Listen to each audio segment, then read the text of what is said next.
What's good? It's Woog. We are wrapping up our 2023 Grammy coverage. We've gone through the categories, we've been predicting winners, we've been picking our winners in terms of who we would like to see win. We went through a couple genre-based categories like Best Alternative Music Album and Best Rap Album. We started getting into the major categories. The major categories are Record of the Year, Album of the Year, Song of the Year, and Best New Artist. And now we are finally getting into what I consider to be the most important Grammy category, and that is Album of the Year. This is one of the oldest categories for the Grammys, and it started in 1959. The first winner of the award was Henry Mancini. Like, if you look at Record of the Year, Song of the Year, and Album of the Year, you'll see Henry Mancini's name pop up several times early in the Grammys history. So in 1959, he won it with the soundtrack, the music from Peter Gunn, because keep in mind, this was still around the time that the biggest songs that were coming out were a part of a film soundtrack. That was just the biggest way of marketing music at the time.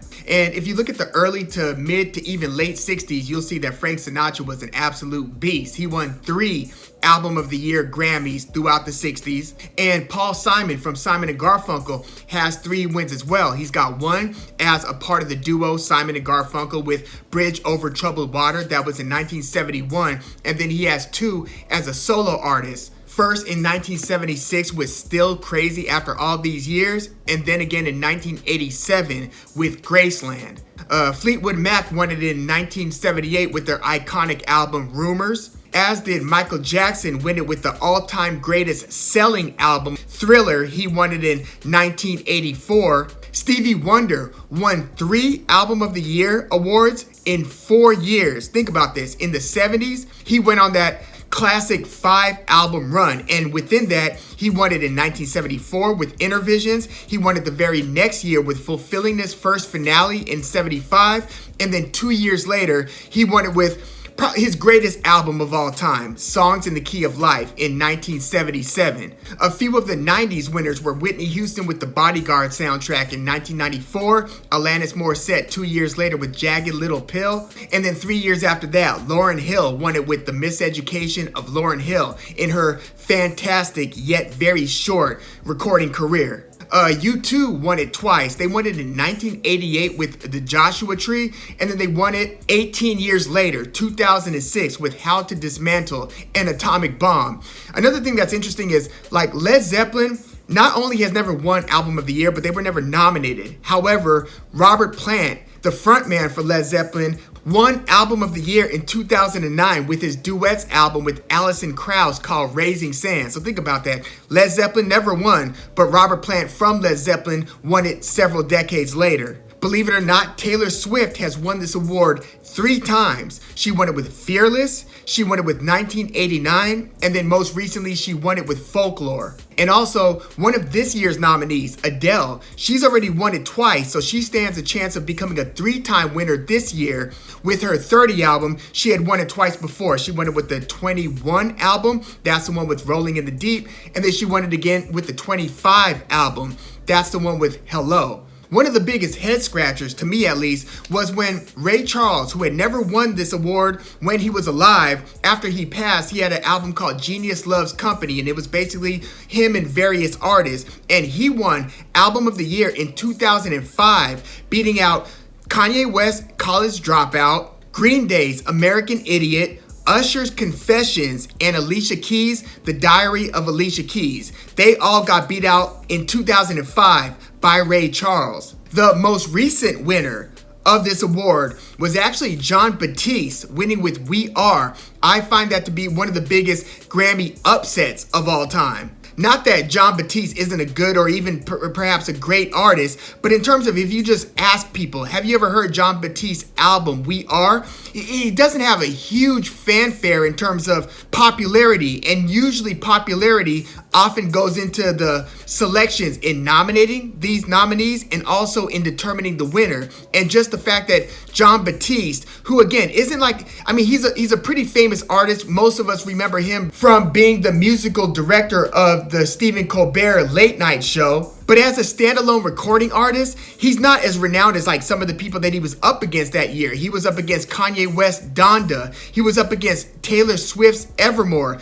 Billie Eilish's Happier Than Ever, Justin Bieber's Justice, Olivia Rodrigo's Sour. Yeah, Jon Batiste beat them all out. I was stunned by that Album of the Year win. But without further ado, let's get into this year's nominees. We have Adele with 30. We have Mary J. Blige with Good Morning Gorgeous. We have Harry Styles with Harry's House. Brandi Carlile with In These Silent Days. Kendrick Lamar with Mr. Morale and the Big Steppers. Coldplay with Music of the Spheres. Beyonce with Renaissance. Lizzo with Special. Bad Bunny with Verano Sin Ti. And then we have ABBA with Voyage. Now, I would say about half of these albums have hit #1 on the Billboard 200, like Beyonce's Renaissance, #1 album. Kendrick Lamar's Mr. Morale and the Big Steppers, #1. Harry's House by Harry Styles, #1. As I mentioned, the reigning winner of this award, Jon Batiste, he wasn't charting nearly as high as some of the nominees that he was up against. But this year, most of the nominees have hit #1 on the charts. Brandi Carlile's didn't, nor did Mary J. Blige's, but usually you get a mixed bag of albums that had huge chart success and then albums that are very revered and respected, but didn't have the same commercial success as some of the others. But yeah, most of this year's nominees have hit #1, including Lizzo's Special album and Bad Bunny's album. They both hit #1 as well. I was kind of surprised to see ABBA nominated here. They basically made a comeback, the Swedish pop band who brought us songs like Dancing Queen and Waterloo. That's one of my favorite ABBA songs. But yeah, they just came out with their first album in 40 years. Think about that. They hadn't dropped an album in 40 years. They just came back with the album Voyage, and here they are nominated for Album of the Year. I was happy to see Mary J. Blige nominated this year. I think this might be her first nomination for Album of the Year. And she's had a few fantastic albums in the past. So yeah, it was pretty cool to see her nominated here. Brandi Carlile really emerged over the past few years as one of the best songwriters in music. She has been nominated most of the major categories multiple times now. So Brandi Carlile, who would have thought, like back when she had the song and the album called The Story back in 2007, that she would emerge as one of the best songwriters of the era. I was kind of surprised to see Coldplay's Music of the Spheres nominated here because they didn't have a ton of excitement around their album release. I feel like Coldplay, like the public has kind of cooled off on them a little bit. Remember when they were super hot between like the Parachutes album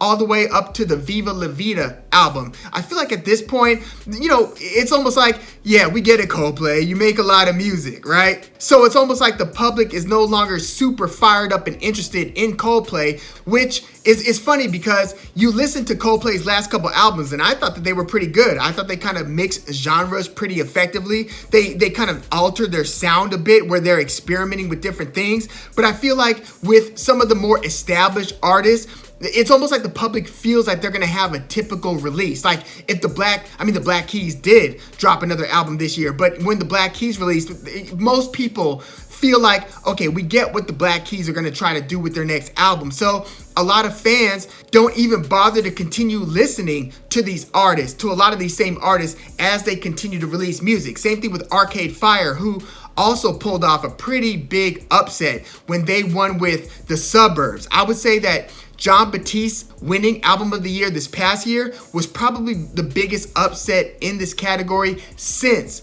Arcade Fire won it with The Suburbs. And I'm glad to see Kendrick Lamar nominated here. He, believe it or not, has yet to win Album of the Year. He's been nominated multiple times, but has not yet come away with the win. Nor has Beyonce. She has not won Album of the Year yet, which is kind of crazy when you think about it, just given her overall popularity. Adele, as I mentioned, has won this award twice, and she stands to win it a third time if she wins it this year.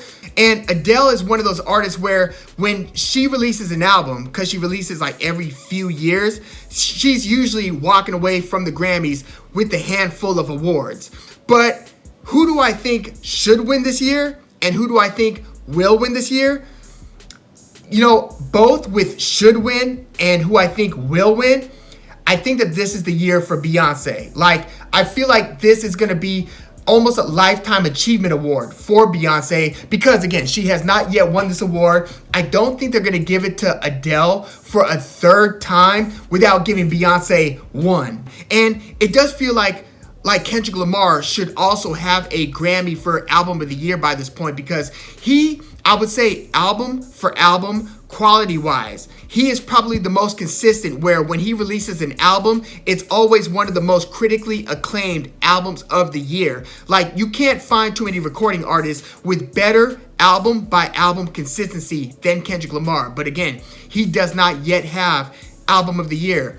But I do think that this is the year for Beyonce. I think that she's got a chance at running the table, winning 3 of the 4 major awards, because you can't win Best New Artist if you're not a new artist, right? That one's a little bit different than the other 3 major awards. But I feel like Beyonce can win Record of the Year, Song of the Year, and Album of the Year. By the way, Beyonce, along with Kendrick Lamar, Adele, Lizzo, and Harry Styles, they are all nominated in 3 of those major categories: Song of the Year, Record of the Year, and Album of the Year. So either one of them have a chance at running the table. And I just wonder if it's going to be like one of those artists wins Song of the Year, a different artist wins Album of the Year, and a different one wins Record of the Year. I wonder if they're going to do it like that, or if it's going to be like when Billie Eilish just killed it that year and won all 3, as certain artists do in certain years. Well, I feel like there's a strong possibility that Beyonce might win all 3 of those awards